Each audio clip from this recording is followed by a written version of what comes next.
বসলে কিন্তু সিরিয়াল পাবো মানে বসে পড়ো বসে পড়ো বইতে ভিডিও করো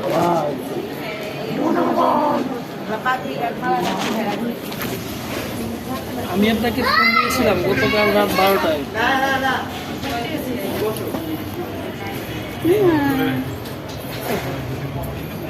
প্রয়োজনে বলতে ওই যে গেটটা লাগিয়ে ফেলছিল, আবার আসতে লেট হয়ে গেছিল, এই কারণে পরে ফোন দিয়েছিলাম।